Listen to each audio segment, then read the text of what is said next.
Algunas cositas he variado porque y eso no entiende la gente, no me dicen, pero ¿qué estás haciendo? ¿Acaso no tienes del año pasado? Sí, tengo del año pasado, pero esto no es igual al año pasado. O sea, cada lección yo actualizo y eso no entiende la gente. Piensa, ya está todo hecho, simplemente se pasan en las nuestras. Estoy volviendo a colocar porque han aparecido nuevas cosas, que no son tan nuevas, sino que a nuestro alcance de ciencia hace muchos años ya. Entonces, aquí en la neuroquímica, por ejemplo, se está aclarando cómo funciona esto. Y es bueno que tengan una idea. Obviamente, imagínense este cuadrito, no les va a dar mayor lucidez, pero les va a hacer entender y luego ustedes van a ir a leer el libro y van a poder, no va a faltar de aquí gente que quiera llevar la medicina o que realmente es una ciencia. La medicina, como decía un colega, en el campo la medicina es fácil es la medicina. Viene con 10 años, viene con tos, tú sigue. Está con dolor, no va al fin.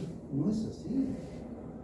Ese colega, cuando yo estaba, bueno, hace muchos años cuando estaba joven, no sabía lo que estaba. La medicina no es fácil. Efectivamente, salir parece que es fácil, pero ejercer con propiedad no es fácil. Y la gente se da cuenta quién realmente ejerce con propiedad. Ustedes mismos van a ver eso en su propia vida, tanto profesional como familiar. Entonces, en la parte de neuroquímica, vamos a repetir esta parte.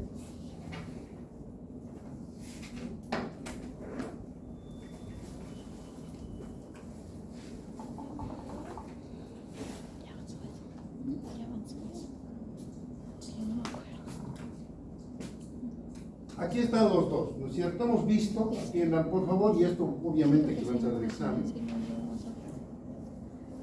Este es el neurotransmisor del dolor. A los dos llega, está ahí en uno solo, no es tan sencillo, pero es la forma de explicar.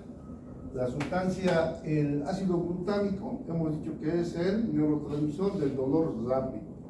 Son fibras mielinizanas abiertas. La sustancia P es de las fibras lentas, del dolor crónico. Entonces, no es tan. Cuando nosotros sentimos un dolor agudo, es esto, el glutamato, el que está haciendo efecto en nosotros. Los dos tienen receptores. El glutamato, atiendan, tiene dos receptores, el AMPA y el NMDA. El AMPA y el NMDA son dos receptores los cuales usa el glutamato. En la fisiología normal, solamente es usado el AMPA, no el NMDA. Entonces, ahorita si yo les pellizco, está simplemente el AMPA, el NMDA no es usado normalmente. La fisiología normal no tiene por qué ser usado, ¿no es cierto? Entonces, solamente el AMPA. El NMDA está cerrado. Está cerrado ¿por quién? Por el magnesio. El magnesio entra al canal del NMDA y lo tapa. Entonces cualquier estímulo viene a la fibra nociceptiva. Estamos hablando, esta parte que estamos hablando aquí no es de la periferia, es del sistema nervioso central, quiere decir la médula espinal. ¿Están entendiendo? Por favor, atiéndanme, y si quieren dormir, les invito a tomar una tacita de café ahí, pero no me hagan dormir a mí. Aguántense, levántense, les voy a dar permiso porque me acuerdo cuando alguien está explicando y yo estoy con un sueño posturno, me sé poner lentes de oscuros para que no se den cuenta, porque ahí se está durmiendo la mona, el pobre docente explicando, ¿no? Pero no me hagan eso, no vas a dormir a mí. Entonces, y había hecho variar. Entonces, de los péptidos, entonces, la sustancia P es el neurotransmisor de. Ahora, tenemos otro más.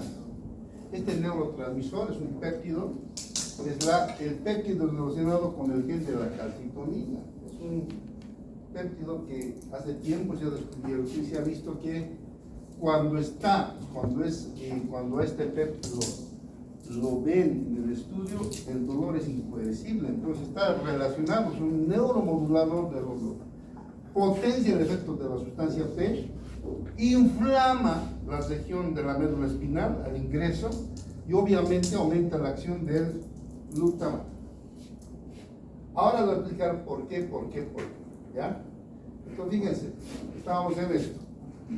El NMDA está cerrado por el magnesio, pero cuando el impulso, la estimulación nociceptiva es no solo rápido, sino lento, que sí que es un estímulo constante, hay una sopa inflamatoria que se dio en algún lugar, los dos van a ser estimulados, tanto la sustancia P y el glutamato. Entonces aquí están los receptores, aquí están sus vesículas secretoras y fíjense, van a salir a la sinapsis los dos, tanto de la sustancia P, que es este blanquito, y el ácido glutámico, que es este. Salen y van a estimular el receptor AMPA y el NMDA. Ahora, ¿por qué el NMDA se activa cuando hay un gran estímulo del dolor? Había muchas, y he estado estudiando hasta ayer, por eso me gusta la docencia, porque uno lee, porque para poder darles a ustedes algo cocinadito, tengo que yo primero entender. Si no entiendo yo, ¿qué les voy a dar a ustedes? Nada. Por eso toda vez que me dicen, ¿qué hace? Que son chicos bien. Entonces, fíjense, aquí se ha activado el NMDA más y también el AMPA. Entonces aquí se han activado dos. Entonces los estudios que no son tan nuevos, pero que lo tengo yo en el libro, son estos. Fíjense, les he traído este diapositivo, no he encontrado otra mejor. Cuando hay un estímulo normal del dolor, se activa el glutámico. El glutámico va al AMPA, este es AMPA. Entonces hay estímulo. Pero estos puntitos que ven aquí del NMDA está cerrando los canales. Este puntito es magnesio. El magnesio está cerrando los canales. Por eso en un dolor normal, que no tiene hiperalgesia, que no es un dolor aumentado, o usted un pinchazo, solamente funciona el AMPA, no el NMDA, porque está cerrado, inactivado, por decir. No inactivado, está cerrado, está bloqueado por el magnesio. Entonces, esto sucede normalmente. Ahora, ¿por qué? Y aquí se están los dibujitos para que entiendan cómo se activa el otro, el NMDA. Sucede que el magnesio tiene relación con el estímulo porque el magnesio que está en el LEC, aquí está el magnesio, va a entrar al receptor NMDA y lo va a obstaculizar de tal manera que solamente vamos a activar los receptores AMPA y el NMDA no va a ser activado, solamente con dolores peores. Entonces, ¿por qué el magnesio entra y lo tapa aquí? Porque hay hiperpolarización. Se ha demostrado que el magnesio, cuando la célula baja de menos 90 a menos 80, menos 70, entonces el magnesio entra al canal del NMDA y lo obstaculiza, de tal manera que cuando hay hiperpolarización de la neurona, estamos hablando de la médula espinal, solamente el AMPA funciona, el NMDA está cerrado. Entonces aquí estoy explicando, bla, bla, bla, ¿no? Entonces, sin embargo, cuando aumenta, en este caso, la polarización y hay un bombardeo de estímulos tanto de la sustancia P y del ácido glutámico, obviamente la hiperpolarización se va y están entrando por aquí, vamos a poner con eso, entran más iones positivos, lo polarizan, deja de hiperpolarizarse por la glicina. ¿Quién es la que hiperpolariza, regula, modula a nivel medular? La neurona glicinérgica. La neurona glicinérgica está estimulando la entrada de cloro, hiperpolariza y no deja nunca que la neurona del sistema nervioso central esté polarizada, sino que siempre esté con un bajo. ¿Para qué? Con este bajo hiperpolarización o con un bajo voltaje, el magnesio va a cesar, por tanto, el dolor siempre va a ser rápido y lento, rápido y no va a durar gran cosa. Pero cuando hay aquí tenemos otro receptor, por decir, hay un montón de estímulos y entra el estímulo por aquí, entonces, ¿qué va a pasar? El estímulo, ¿qué es? Sodio y calcio. Ese estímulo, ¿qué va a pasar? Va a ir y va a polarizar, ya no va a haber hiperpolarización. Por otra parte, allá también a la neurona glicinérgica se le inhibe. Entonces, al polarizarse, el magnesio se sale. Una vez que se sale el magnesio, entonces tenemos ya dos, el AMPA, ¿no es cierto? El AMPA y el NMDA. Los dos, entonces por aquí entran los estímulos que hacen gritar a la persona. El estímulo solamente por AMPA, el estímulo por los dos, entonces sucede un dolor para gritar. Eso sucede siempre en casos de accidentes, en casos de enfermedades, en casos de problemas neurológicos. Aquí está explicadito en 6 líneas lo que estoy hablando, ¿ya? Pero aquí estoy poniendo el cuadrito para que ustedes, que cuando entran muchos estímulos, deja de hiperpolarizarse la neurona glicinérgica es inhibida, entonces se polariza, esto sube y el magnesio es desplazado. Y entonces está abierta la puerta y se despolariza fácilmente el AMPA y el NMDA. Entonces son dolores incoercibles. Y ahí viene lo que llamamos sensibilización central. Entonces yo tengo este otro dibujo y espero que me estén entendiendo. Fíjense.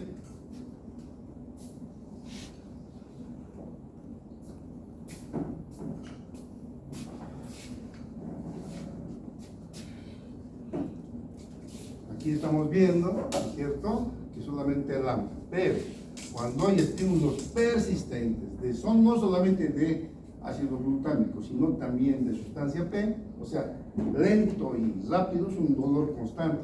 Entonces se va a descargar. Fíjense cómo aquí el puntito este que es el magnesio ha sido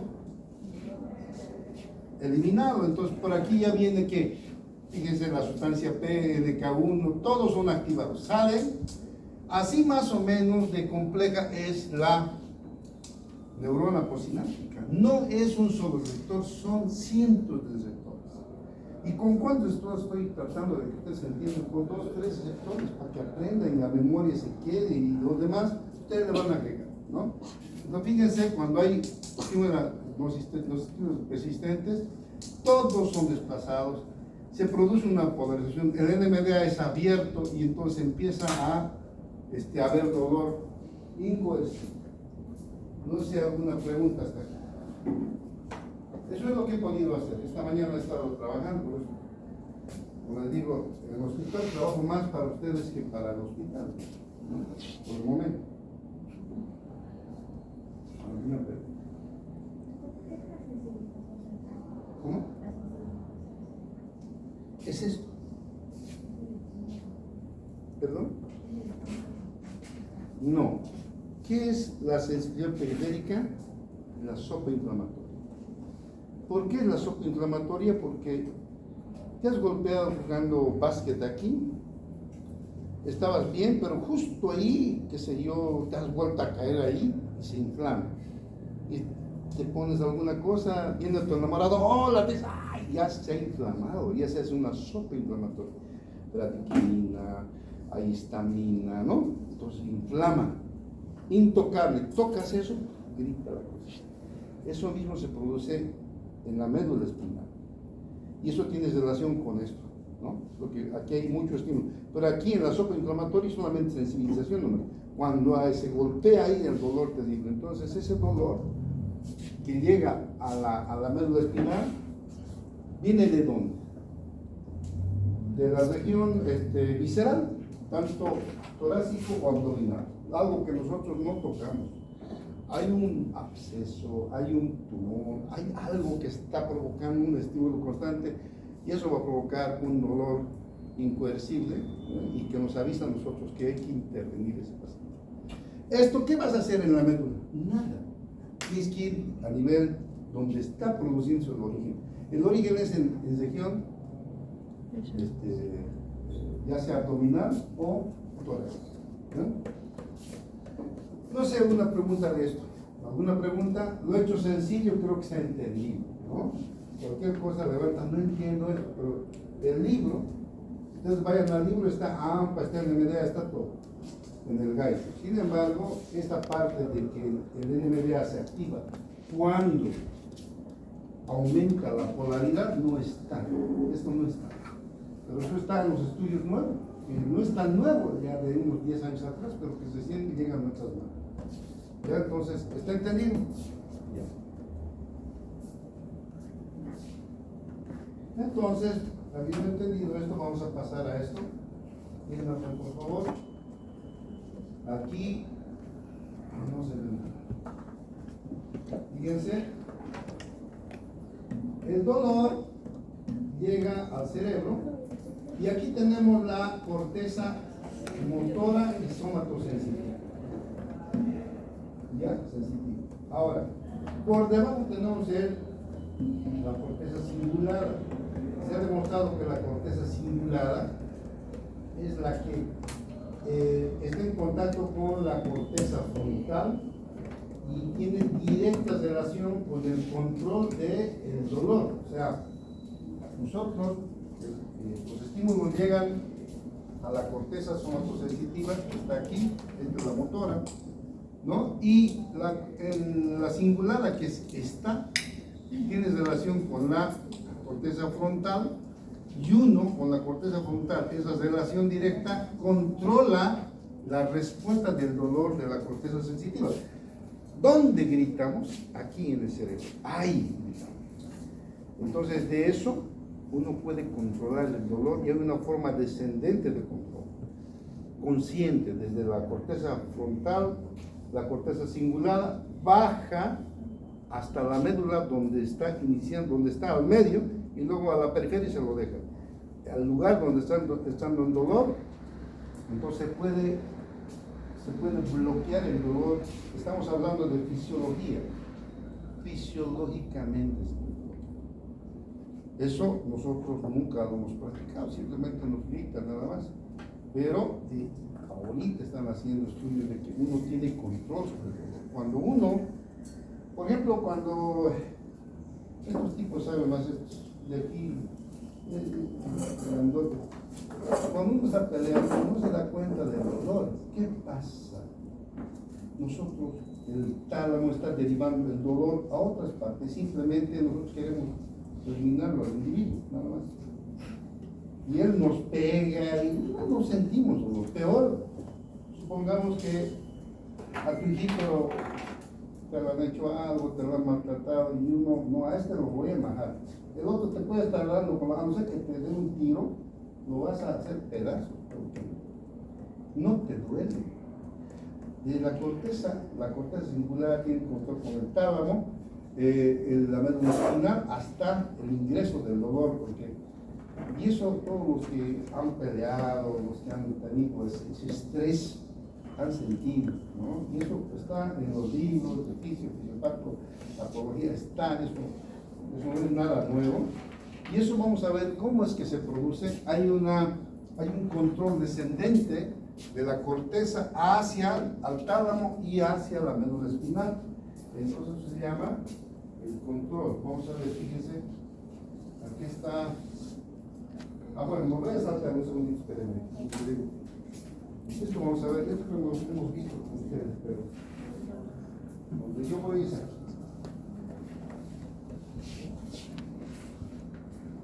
aquí, ¿ya? Ahorita vamos a volver a la indivisión para que, fíjense, la corteza, aquí se siente el dolor, aquí está la corteza somatosensorial, ¿ya? La corteza somatosensorial, el dolor entra por aquí a la médula, de la médula sube hasta el tálamo, del tálamo sube hasta la corteza. Permanece el tálamo, hasta la corteza. Y tenemos la corteza cingulada. La corteza cingulada está rodeando, es la que controla junto con el frontal, controla la corteza somatosensitiva. La corteza cingulada entonces tiene fibras descendentes que conectan directamente, van a ver, aquí al tronco encefálico, ¿no es cierto? Y a la médula espinal. Entonces se ha demostrado esto está en los libros, ¿no es cierto? Fíjense, conecta con la sustancia gris periacueductal, es el acueducto, ¿no es cierto?, del tronco encefálico, la sustancia gris periacueductal, el núcleo magno del RAFE, este lugar, y finalmente la médula espinal. Estos son los lugares de relevo para el control del dolor, el control del dolor. El control que nosotros lo hacemos sin darnos cuenta. Pero, efectivamente me han dicho, cuando una persona está un poquito en peligro a casa de una mujer, no importa que se queme, no le interesa a casa, le está quemando. El dolor hay.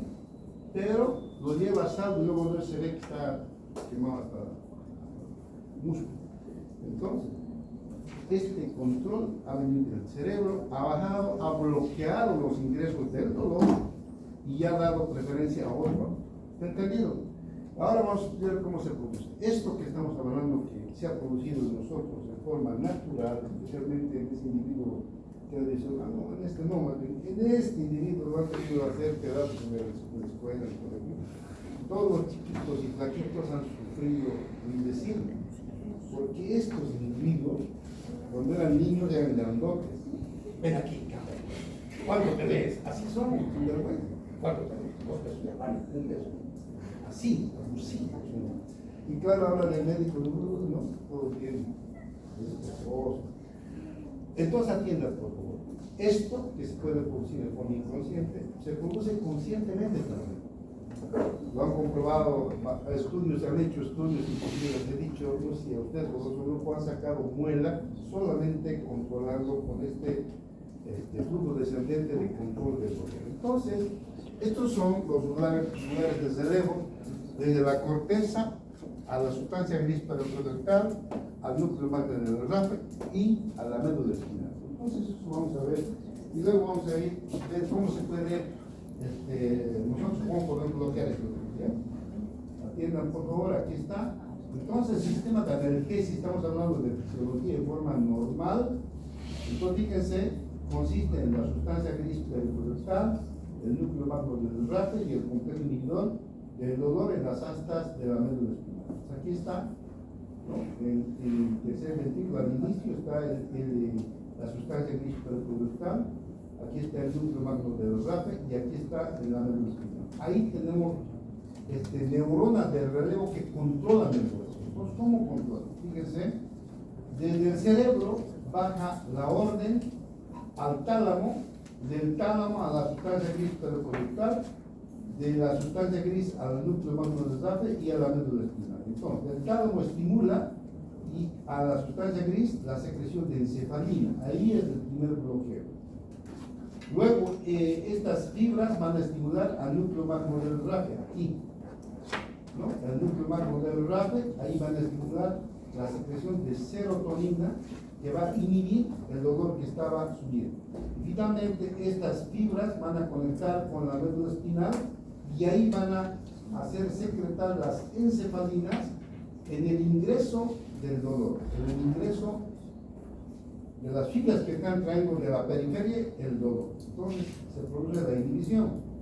Entonces nuevamente aquí, fíjense, núcleo magno, perdón, de sustancia gris periacueductal, núcleo magno del RAFE y la médula espinal. Entonces ahí está el dolor, fíjense, las fibras A, delta y C están entrando por la región dorsal, cruzando al frente y van al tálamo. Entonces cuando están entrando, fíjense, cuando las células nociceptivas están entrando a la médula, en la médula, en el contacto, en el relevo que tienen para ir al frente y hacia el tálamo, tenemos células secretoras de opioides. Estas células secretoras de opioides se llaman las interneuronas que secretan encefalina. Entonces, fíjense, aquí tenemos, ¿no es cierto? Ahí está la interneurona con receptores opiáceos. Entonces, cuando viene el dolor, entra por la región dorsal al asta posterior y se conecta y sube al cerebro. Pero nosotros tenemos un sistema descendente que viene de la sustancia gris al núcleo magno y del núcleo magno al asta dorsal. En el asta dorsal se estimulan estas neuronas que tienen opiáceos, en este caso encefalinas. ¿Estimulan para qué? Para que van a bloquear tanto el ingreso y van a bloquear la salida. En la neurona presináptica y en la postsináptica, los opiáceos van a bloquear el dolor y ya no sube al cerebro, sino que se queda ahí. ¿Está entendido? Es el sistema descendente de control del dolor, llamado antes sistema de compuerta. ¿Quién no ha entendido? Levante la mano. ¿Quién no ha entendido? Entonces, este sistema es, todos los hemos vivido, ¿no es cierto? Y se produce un bloqueo de la transmisión del dolor. Esto hemos visto ya con ustedes, ¿no ven? Esto hemos visto también con ustedes, ¿no? En la anterior clase. Esto hemos visto, ¿no? Esto ya todos hemos visto que funciona, porque nosotros con las fibras del tacto vamos a estimular estas mismas neuronas encefalitéricas interneuronas que hay en la médula.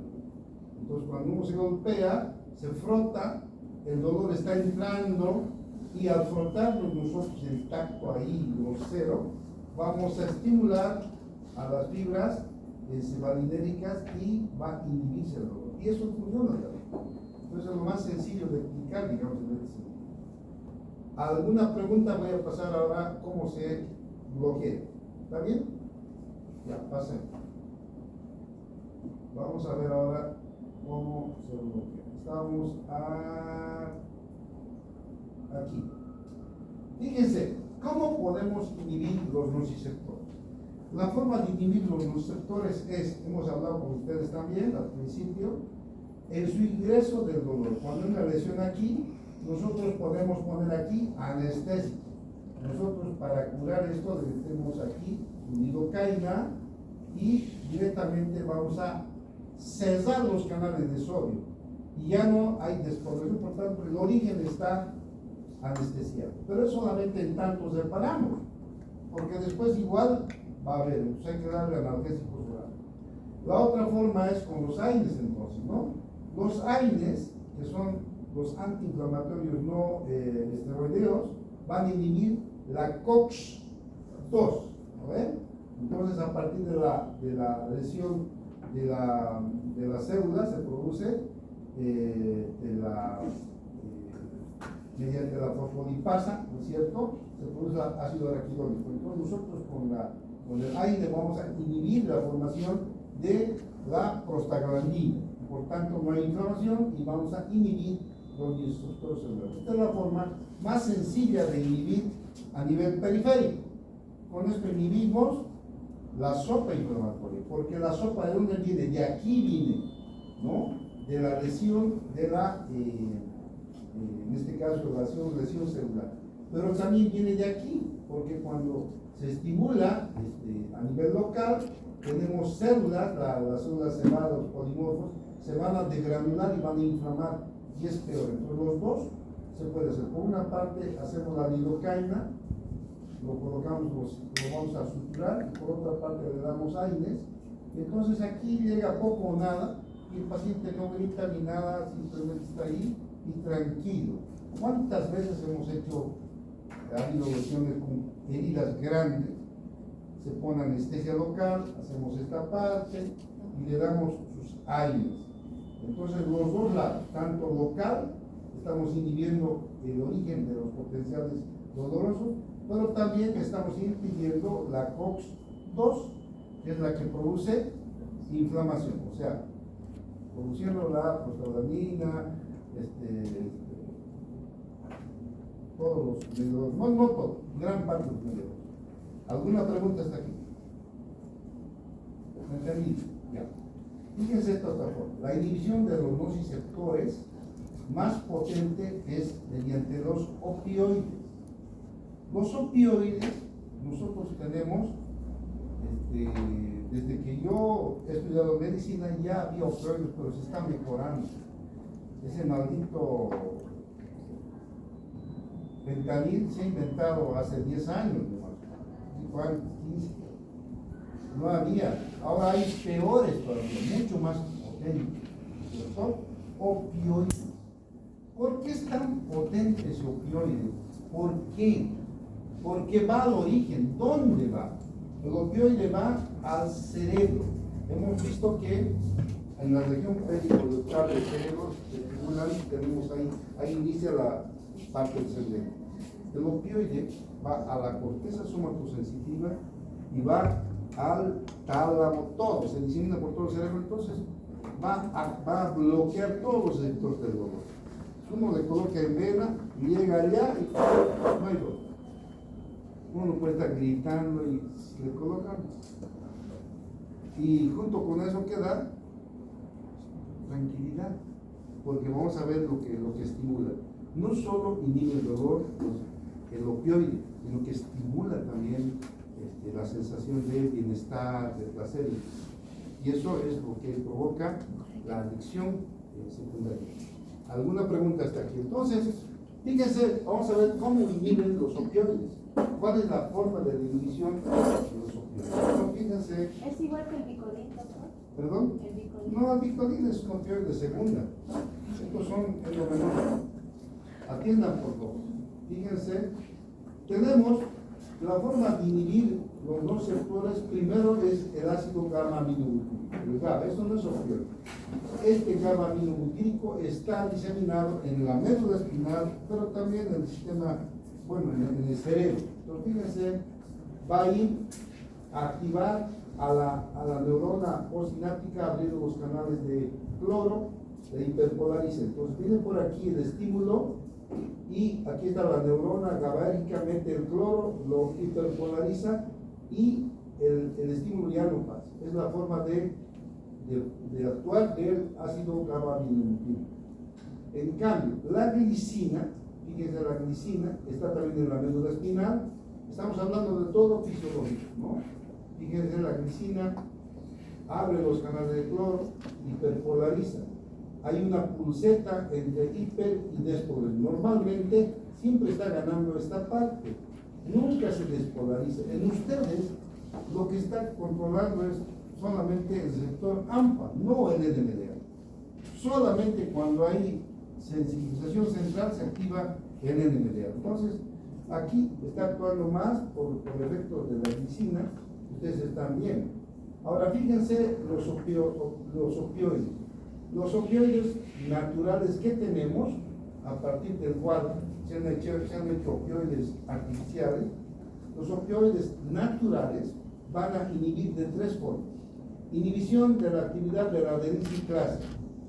O sea, aquí bien, fíjense, el opioide viene de la célula, atiendan por favor, la célula entra a su receptor y el receptor va a actuar inhibiendo la formación de adenosiclasa, AMP cíclico. El AMP cíclico es el que va a ser un eslabón importante para la formación de ácido glutano. Entonces, si nosotros inhibimos el neurotransmisor del dolor, lógicamente que ya no hay dolor. Esa es la forma. La otra, interfiere el transporte de iones calcio. El calcio, para que haya salida del neurotransmisor, tiene que llegar a la membrana presináptica y va a hacer que las vesículas salgan al espacio para la producción del potencial. En este caso se cierran los canales de calcio, por tanto, aunque llegue la señal del dolor, no salen los neurotransmisores. Es la otra forma. Y finalmente, la salida de potasio al líquido extracelular. Entonces, en la neurona postsináptica hace salir el potasio afuera. Y si sale el potasio, ¿cómo es la polarización de la membrana? ¿Cómo es? ¿Más que? Negativo. ¿Ah? Negativo. ¿Más que? Más negativa. ¿Eso cómo se llama? Hiperpolarizada. por tanto no hay estímulos. Por eso es que el opioide es potente, actúa tanto a nivel del metabolismo celular, pero no solo, también pre y post sináptico. Por eso colocar morfina era pues la solución. Antes, cuando era la Primera Guerra, Segunda Guerra Mundial, no sería que se ha sintetizado la morfina. Eso era todo médico de guerra llevaba. Cuando había una lesión brutal, alcanzamos morfina y el soldado tranquilamente aguantaba hasta que llegue a su cirugía. Entonces, ahora no, hay mucho mejores medicamentos que a partir del fentanilo, del alfentanilo, del metilfentanilo, miles de millones de fentanilos mejores que los, ¿ya? Y más barato, de tal manera que cualquiera de nosotros podría comprar, pero hay una ley que impide por eso de la digamos, atiendan por favor. Entonces, estos son los opioides endógenos. Los opioides endógenos, atiendan por favor, lo tenemos fisiológicamente. Esto no es que nos colocan a nosotros, no, nosotros lo producimos. Entonces tenemos la beta-endorfina, que se forma en el hipotálamo y la hipófisis, las encefalinas y dinorfinas, que son también opiáceos endógenos, en el tallo encefálico y la médula espinal. Algo que Dios ha hecho ¿para qué? Para protegernos del dolor extremo. Nosotros podemos controlar el dolor porque tenemos opioides endógenos, ¿ya? Entonces fíjense, en la médula espinal, en el músculo liso intestinal, ya en la periferia, también tenemos nosotros receptores de los opioides. Entonces, estos son los receptores de los opioides. Los receptores MU.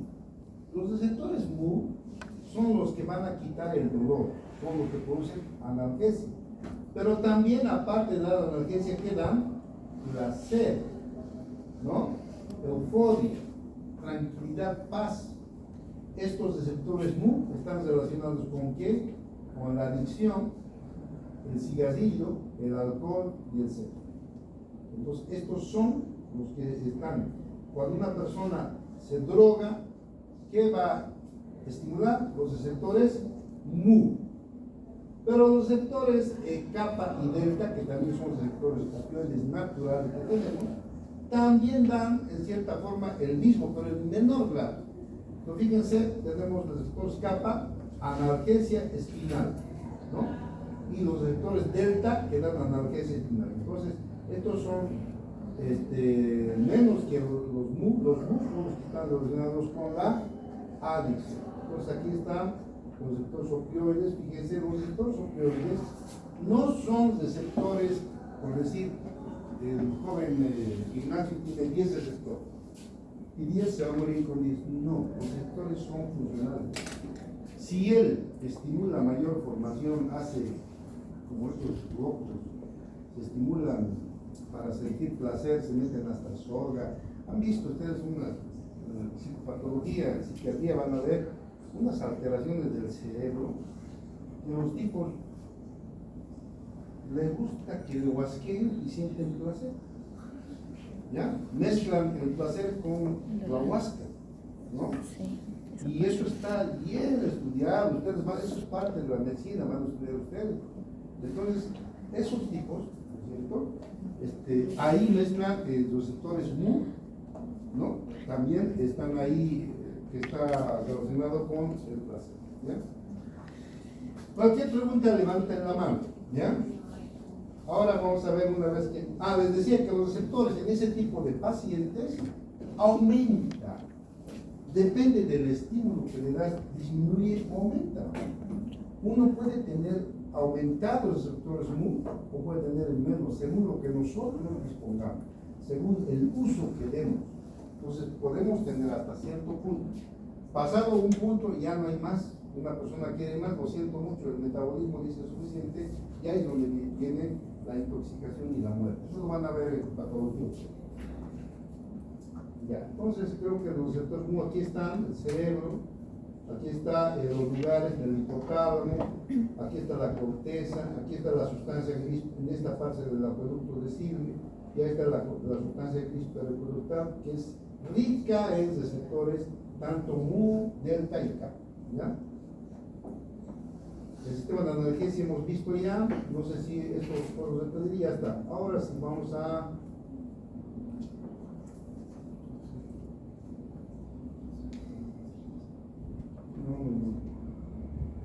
no sé si hay alguna pregunta. Entonces, atiendan por favor, ya vamos a concluir. Miren qué sencillo, qué cortito es esto del dolor.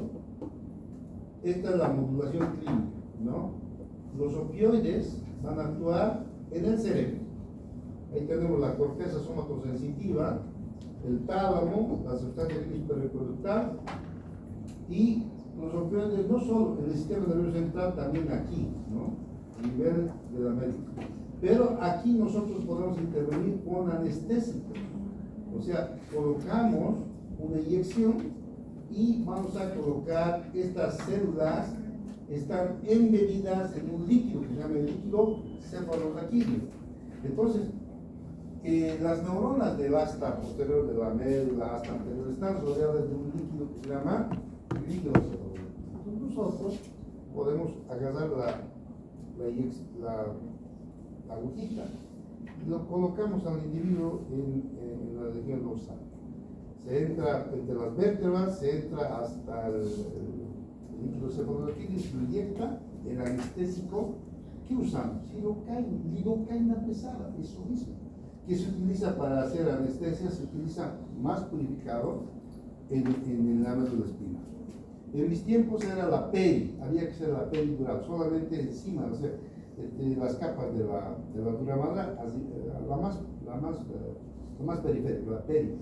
Pero ahora no, ahora hacen al acomodador directamente en el líquido, ahora es diferente, todo va cambiando la medicina, más sencillo. Si ahora los tipos agarran, ustedes pueden colocar anestesia. Antes tenía que ser muy diestro porque la peri, llegar ahí era mucha práctica. Tenía que aspirar porque tiene presión negativa, se ponía una gotita a la jeringa y se metía ahí y la gotita estaba ahí. Cuando entraba la peri, se aspiraba la gotita. Ahí estoy en la peri. Entonces ahí le metían anestesia. Ahora no. Ahora ya no hacemos, ya directamente la raqui, al líquido directamente. Agarran, ¿en qué lugar quieren anestesiar? Si lo colocamos aquí, todos los dos pies van a estar anestesiados. Si queremos las petacudas, las embarazadas, un poco más así, de la región dorsal un poquito, ahí. Si queremos pecho, entonces también a la región cervical. Entonces, es la mejor forma de llegar a hacer anestesia. ¿Ya? Y eso es funcional. Ustedes van a ver ahí, van a practicar y van a ver que ahí tenemos estos lugares donde nosotros podemos usar anestésico local. Opioides sí, también siempre se puede, pero más que todo anestésico, así el individuo está bien. Aquí a nivel periférico se coloca anestésicos locales y antiinflamatorios, porque anestésico local va a impedir el origen del potencial de acción doloroso, cierran los canales de sodio, entonces no se puede potenciar, eso produce la anestesia. Y el aire ya saben lo que produce, entonces los dos se le dan al paciente y hasta ahora siempre hay dos. ¿Alguna pregunta de todos? Ya, esto va a entrar al examen y tal vez en la práctica, pero quiero bien entendido, bien explicado, como la señorita hacía antes, porque el último disparate por la anticipación me hacía suspirar la señorita. Unos dibujos hermosos, claritos, más claro que el cielo. Ahora en cambio el último, uy, dije, ¿pero será ella? No es ella, y ella es entonces, espero que esta vez hagan buen trabajo. Y no sé si hay alguna pregunta. Ya, aquí hemos concluido dolor. El día